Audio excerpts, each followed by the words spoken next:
Krishna Krishna Hare Hare Hare Rama Hare Rama Rama Rama Hare Hare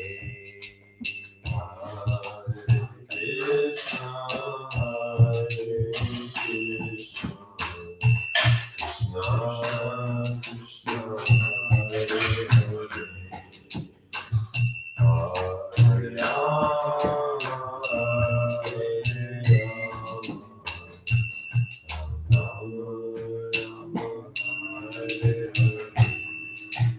Hare Krishna Hare Krishna Krishna Krishna Hare Hare Hare Rama Hare Rama Rama Rama Hare Hare Hare Krishna Hare Krishna Krishna Krishna Hare Hare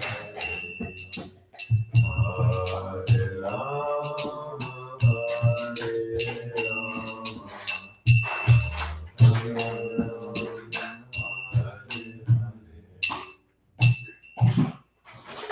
Jayam Vishnu. Do we do Prema Dwani? Jayam Vishnu Pad Paramahamsa Parivar Jayam Charnadavinda Bhaktivedanta Swami Srila Prabhupada Ki Jai Natikari Vaishnava Vrinda Ki Jai All glories to Samadhoris, all glories to Samadhoris, all glories to Samadhoris, all glories to Shri Guru and Gauranga, all glories to Srila Prabhupada. Om Namo Bhagavate Vasudevaya. Om Namo Bhagavate Vasudevaya. Om Namo Bhagavate Vasudevaya. Om Namo Bhagavate Vasudevaya. Om Namo Bhagavate Vasudevaya. Hare Krishna, dear devotees, thank you for assembling here this morning in person and online. Hare Krishna. We'll be reading from the Srimad Bhagavatam, Canto 1, Chapter 18, entitled Maharaj Parikshit, Cursed by a Brahmana Boy. Text 24 through 25. So should I chant the whole thing and we recite the whole thing together, Vijay Prabhu? Or should we just do part of it? It's a little long, okay. Ikada dana udyamya vicharan vrikayam vane Pragananugata shranta Shuditas tirshito vrisham Jalashayam chakshana Raviveshatamashramam Tadarshamunim asinam Shantam militalochanam Ekadadhana uryamya Vicharan brigayam vane Vargananugata sranta Shudithas trishito vrisham Jalashayam chakshana Praviveshatamashramam Tadarshamunimasinam Shantam militalochanam Ekadadhana uryamya Vicharam vrikayam vane Vrigananugata sranta Shudhitas trishito vrisham Jalashayam chakshana Raviveshatamashramam Tadarsha Darshamunim asinam Darsham Asanam Shantam Yiditalochanam Shantam Yadasarachanam Gadadhanu Udyamya Gadadhanu Yamya Vicharan Mrigayam Vane Vicharan Mrigayam Vane Vigananugata Shranta Shutitas Trishito Vrisham Shutitas Trishito Vrisham. Do this next one together, Paul? Maybe we can just chant the first one. Yeah.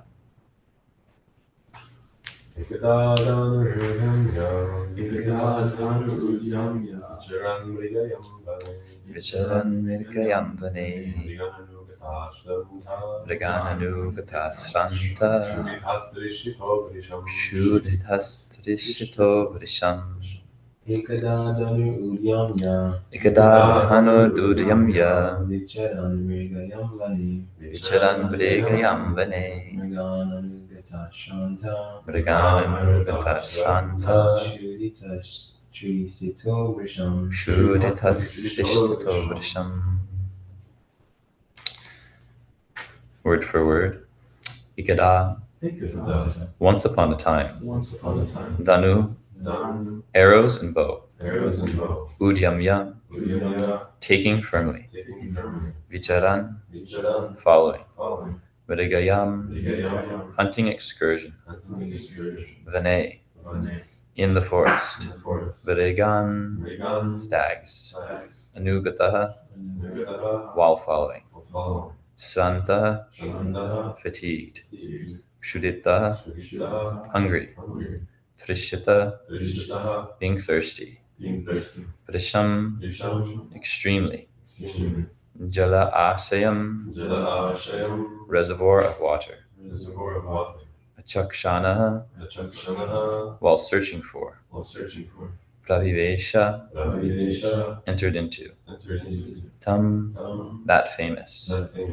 Ashramam, hermitage of Shamika Rishi.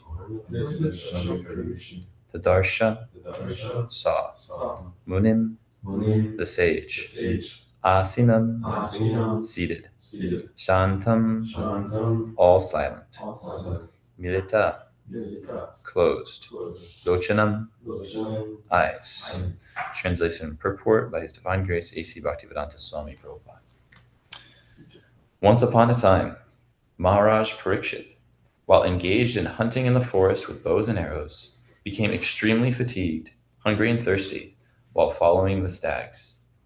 While searching for a reservoir of water, he entered the hermitage of the well-known Shamika Rishi and saw the sage sitting silently with eyes closed.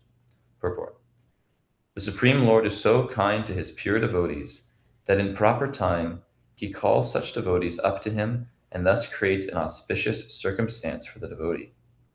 Maharaj Parikshit was a pure devotee of the Lord, and there was no reason for him to become extremely fatigued, hungry, and thirsty, because a devotee of the Lord never becomes perturbed by such bodily demands.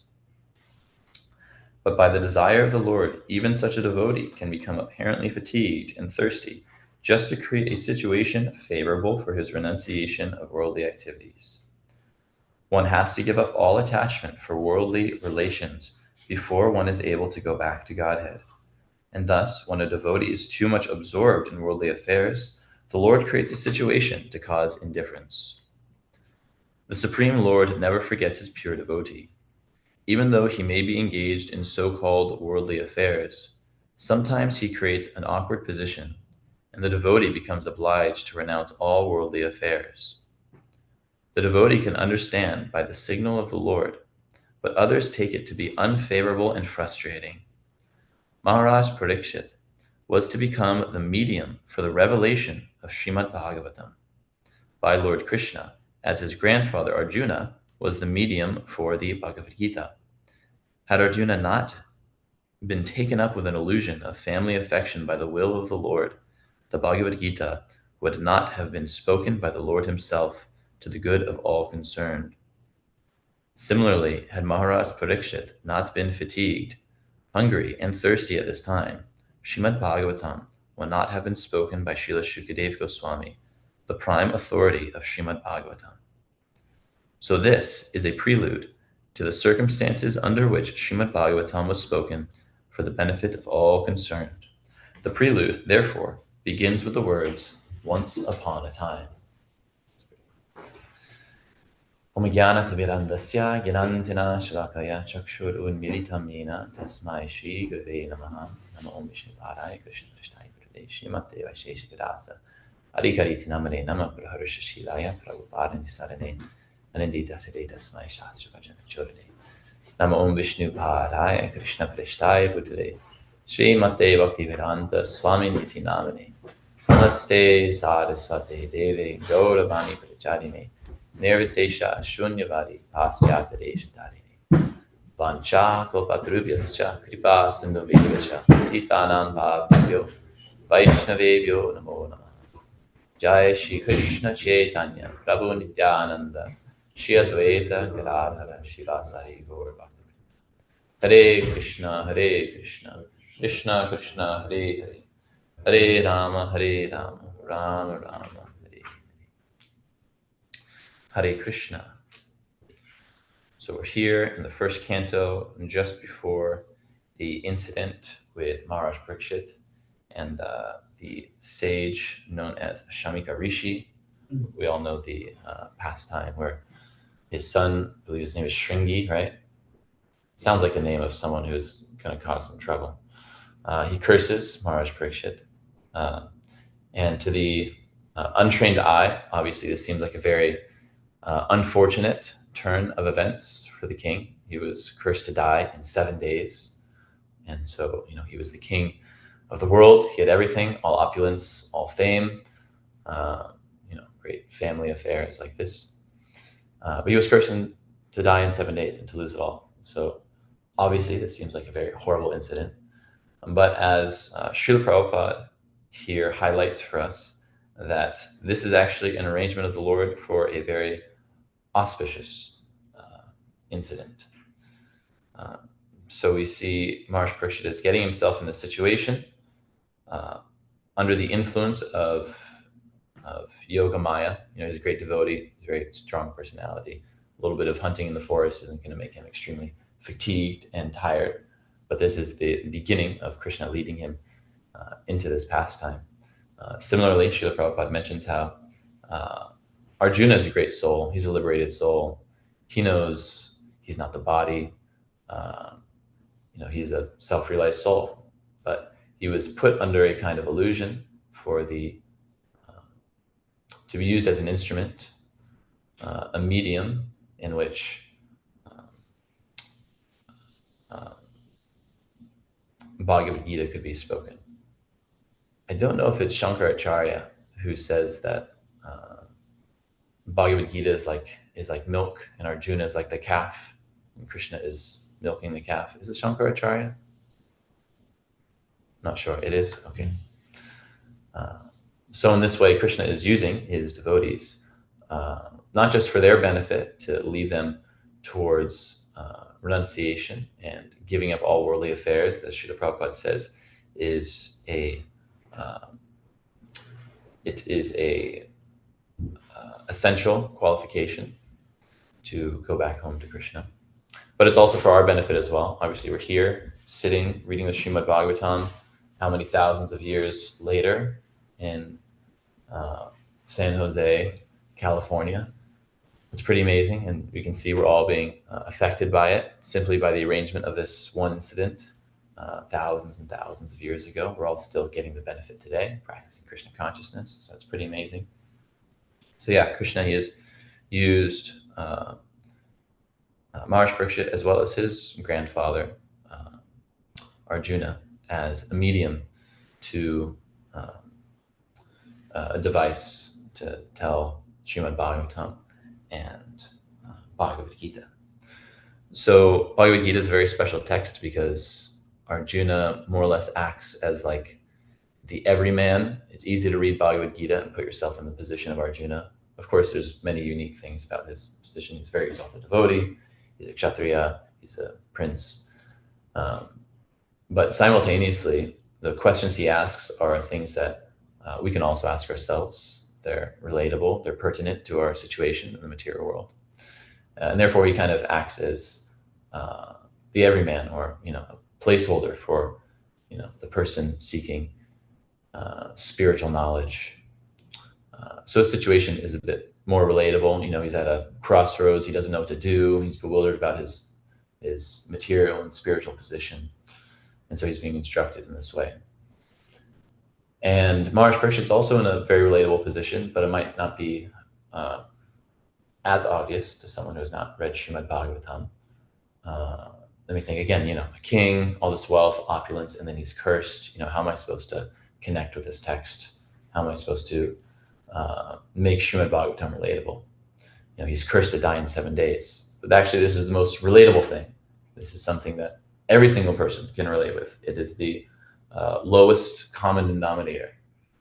We all share this in common, is that we all have to die. We all have to leave these bodies at some point in our life. So Maharaj Parikshit is the exemplar for showing how one should leave their body. He knows, I'm going to leave my body, so he immediately gives up his kingdom and endeavors to find the right path and activities for one who is preparing to leave their bodies. And so he's a very great personality. Those who spend their lives, even if in this case at the very end of life,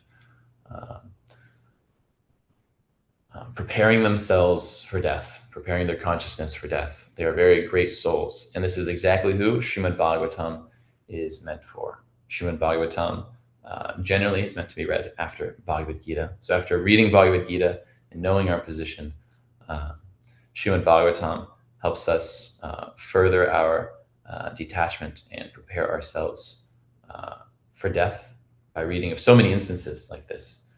Maharaj Parikshit is kind of like the catalyst in this whole story of Srimad Bhagavatam, but so many other, even kings, are in similar situations where they renounce everything, they leave everything they have, and more or less they're preparing for death. And so as devotees, we learn a lot about death. It may seem morbid to an outsider, but that's like half of the things that we learn pretty much is death. And the art of dying was one of my favorite George Harrison songs on that album where he released like My Sweet Lord and all that. And I really like the title of it and the whole sound of the song. Just the idea that there is an art of dying. There's a proper way to die. It's not something that should happen haphazardly, but one should learn how to die properly. So as devotees, it's not that we, prepare for death by, again, putting ourselves in a very morbid consciousness. And we're not too hung up on necessarily where we're going. That's more of a symptom of our devotional service. So we prepare for death by living, by practicing a godly lifestyle, by living in God consciousness, by developing a divine culture, lifestyle, and consciousness. That's how we prepare for death, by living now properly. So it says in the Bhagavad Gita, Yam yam vapi smaran bhavam tyajantante kalevaram tam tamivaiti konteya sadatat bhava bhavita. That according to one's state of mind at the time of death, that determines where the subtle body will carry the soul. It's kind of like a composite of all your thoughts. We were giving a class for high school students the other day. A group of devotees went, we were presenting the philosophy. It was like a comparative religions class. One of the machis at the end said like, the last thing you think of at the time of death, like that's where you'll go. And like, I know what she was saying. Like that is true. Like the last thing you think of, but I think the kids might have misunderstood that because it's not just like, I think something at the time of death and that's where I'm going to go. Because what we think about at the time of death is a direct result of our attachments in this world. When you're in some sort of danger, you're thinking about what there is to lose in this world. And that comes to mind first. We hear when you die, when you're about to die, your life flashes before your eyes. People with near-death experiences, they've confirmed this. Your life flashes before your eyes. And what's flashing before your eyes? all the things that you're most attached to.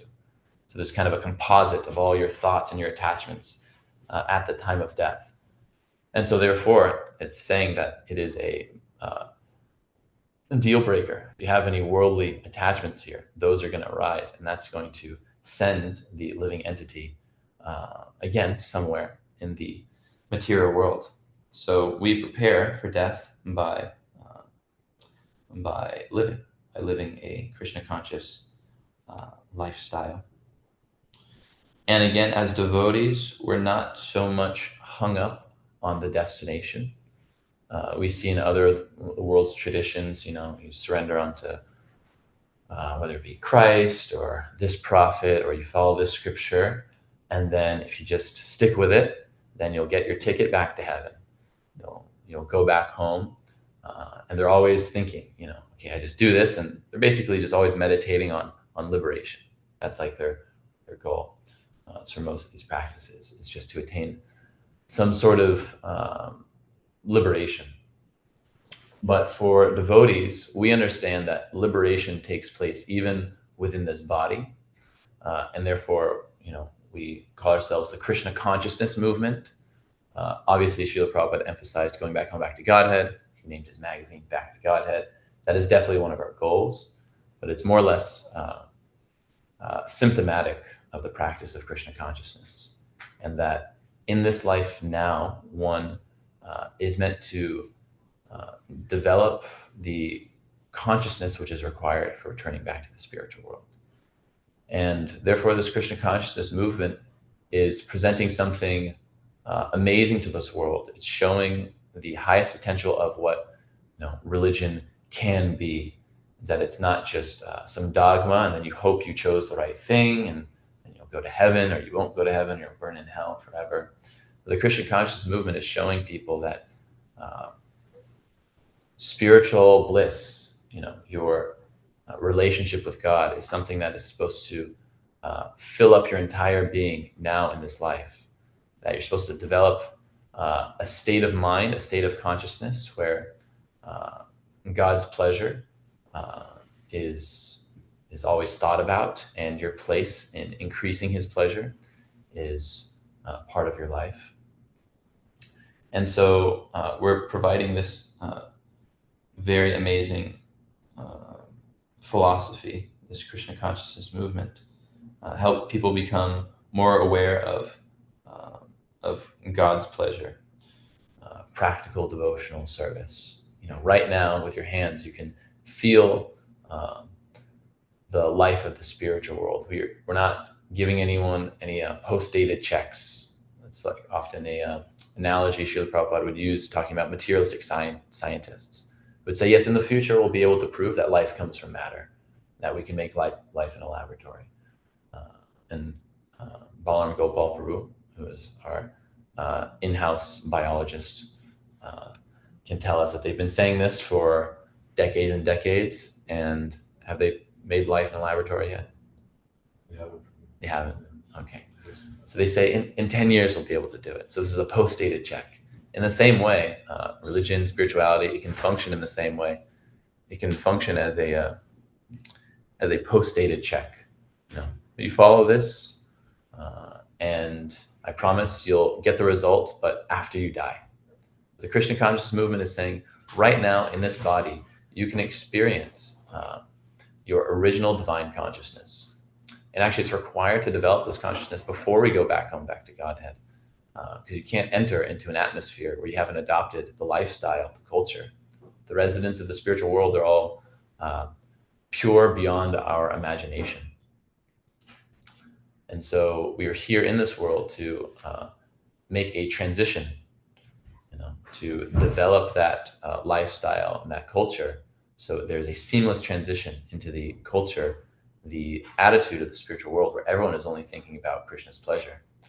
And it may seem like a really lofty thing to become a pure devotee, but as we were discussing last night, discussing with Tapas Prabhu, these great devotees, these acharyas like Srila Prabhupada, our spiritual masters, they wouldn't be coming and showing us the way if it wasn't possible to reach purity. His Grace Vijay Prabhu mentioned that, I believe, yesterday in his class. who here thinks that you could become a pure devotee? Theoretically, we should all say yes, because that is the practice. Why would we be practicing this if we didn't think we could actually attain some sort of perfection? So yeah, one has to give up their worldly attachments and be fully dedicated and surrendered to Krishna if they want to join Krishna and his associates in the spiritual world. We have to become like them now. We have to develop that now. But because attachment is incredibly strong, as it said in the Bhagavad Gita, Bhogaishvarya prasaktanam tayapahrita chetasam vyavasayatmikabudi samadho navidiyate. That if one is too much engrossed and attached to material sense enjoyment, comforts, and opulence, the determination for devotional service doesn't arise in one's heart. If we're too much overwhelmed with material desires, then the desire to perform devotional service, it doesn't come. And it's very difficult to develop faith in devotional service. Even those who are very pious souls, who are coming from an Indian background, and they know about all of these things, but they are also aware that the path of self-realization and a comfortable life do not go hand in hand together. So Srila Prabhupada says, I don't remember if that was in the introduction of teachings of Lord Chaitanya, or it was in Bhagavatam. But he says a comfortable life and self-realization do not go well together. They don't mix. It's like trying to start a fire and then pouring water on it immediately afterwards. So many people are aware of this, even if they know something about Krishna consciousness. They're from a good background, but they don't develop faith in it because they're too much attached. And unfortunately, even many people are afraid to worship Krishna. Krishna is called Hari, meaning one who takes everything away. He steals it. He steals everything you have. So therefore, many people are afraid to worship Krishna for that reason. I remember we had one retreat for some students earlier this year, and maybe half of them were Indian, then half of them were like Western. And one of them, it was on our last day when we kind of had a closing ceremony and asked people questions, reflections, and someone from an Indian background, they said, well, I'm a little afraid to worship Krishna because isn't he just going to take everything away from me? And the answer is yes, he is. But he's going to take those things which are actually inflaming our disease, because we have the disease of material enjoyment. And so many people, they want to worship the demigods because they're very easily pleased and they get what they want, right? And when you worship the demigods, when you worship Durga or Lord Shiva, they're very easily pleased. Lord Shiva is very easily pleased. It's one of his qualities. So they satisfy your material desires. Great, right? No, because actually it's like giving fried food to someone who has an incredible disease or affliction where they're supposed to abstain from all such things. So those boons are actually just inflaming our material disease more and more. But Krishna, he actually removes, just like a doctor, things which are worsening our material disease. So he takes away everything. It says in the Srimad Bhagavatam that when Krishna favors someone, he takes everything away from them. And then that person, they try to reestablish themselves. They try to get back on their feet. They try to, again, make material acquisitions. But again, Krishna knocks them down.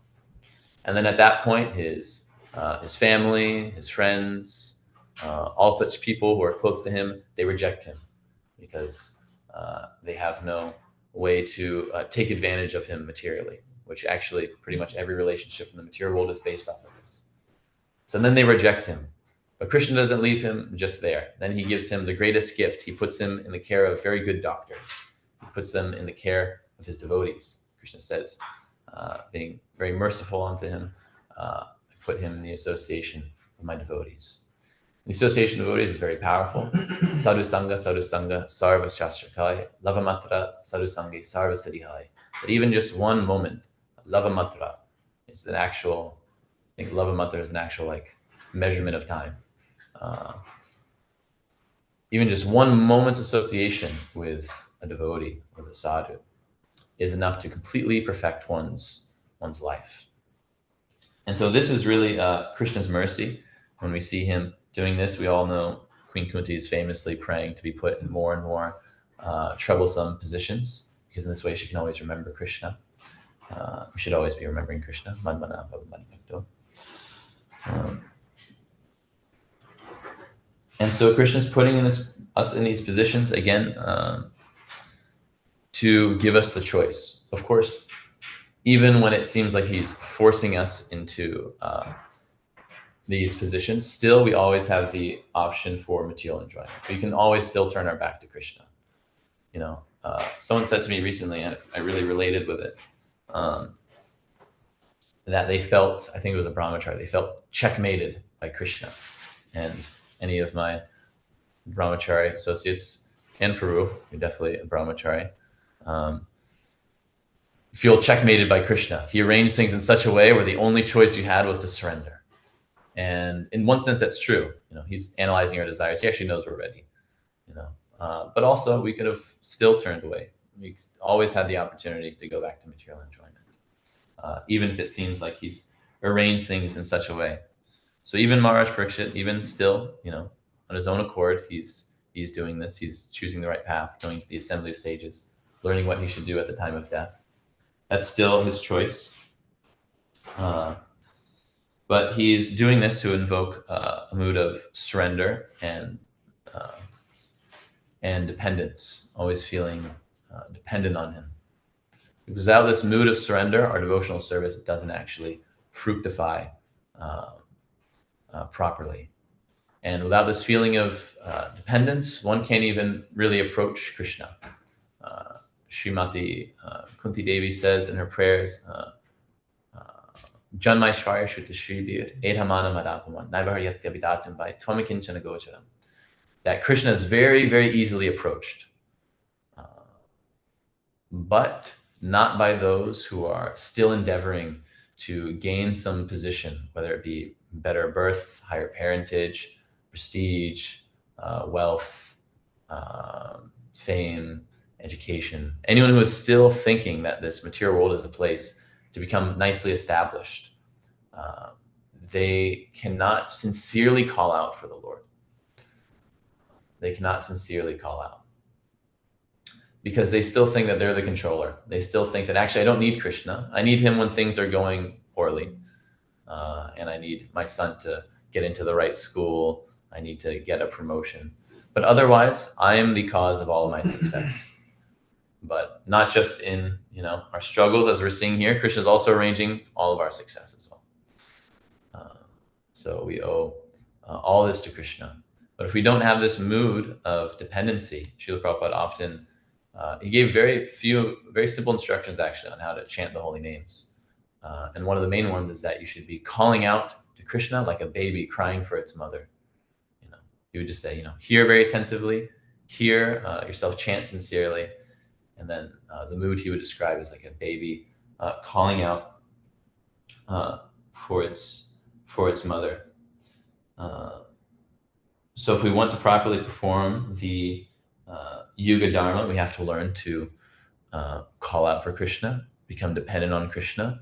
And if we don't do it ourselves, Krishna will arrange such a situation where he will more or less force our hand.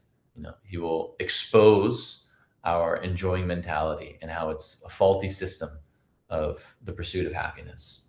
And it doesn't work. It doesn't add up because it's not natural, because we're eternally servants of Krishna. So either we do this the easy way or the hard way. And that's why 3 out of 4 of the ashrams in the varnashram system are geared towards renunciation, because it's very favorable for Krishna consciousness to be detached from worldly affairs.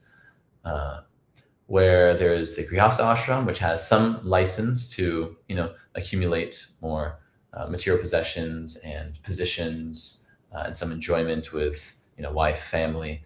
and the rest. But even this is just a concession.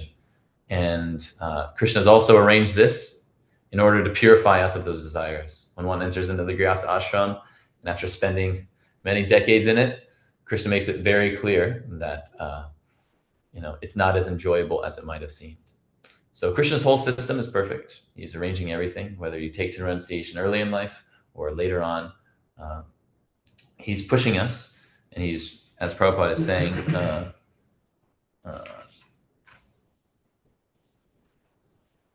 to a situation favorable for his renunciation. So hard way or the easy way, but nonetheless, we should always be trying to uproot these material desires and get into a mood of surrender. And if we're holding on to these material desires, actually, it's very difficult to chant the holy names. We know it's one of the 10 offenses to maintain the material desires. Even after hearing so many instructions, we're reading Bhagavatam, and it says, become detached from this world. Use everything in Krishna's service. Still, after hearing this, we don't do it. It's a great offense to the holy names. So you may not be able to enter deeply into the holy names and actually get their benefit. We're just, we're in the revolving door of the holy names. We're kind of in, but we're also still kind of outside. We're in this like limbo state, just chanting mechanically. So to enter deeply, we actually have to, take that leap properly into Krishna consciousness. We don't want to have a superficial practice. So thank you, Vijay Prabhu, for giving me the opportunity to speak something on Srimad Bhagavatam on short notice. I hope this was something that everyone could benefit from. At least I know I did. Just whenever you write classes, it's like just exposing your own faults and learning. So thank you for your kind attention. If there are any questions or comments, you can have them now. We have to leave. Thank you for staying the whole time. I feel like you probably had to leave earlier, but you were being very kind upon me. Very nice to see you, Balaram Gopal Prabhu. Hare Krishna. See you soon, Prabhu. Bye. Bye. We'll be like at 8:45 or something. We'll come back. Yeah, we'll just come back because you're going to take breakfast here. You're taking breakfast there? Yeah. Okay. Can we in the class? Huh? You're in the class? Yeah.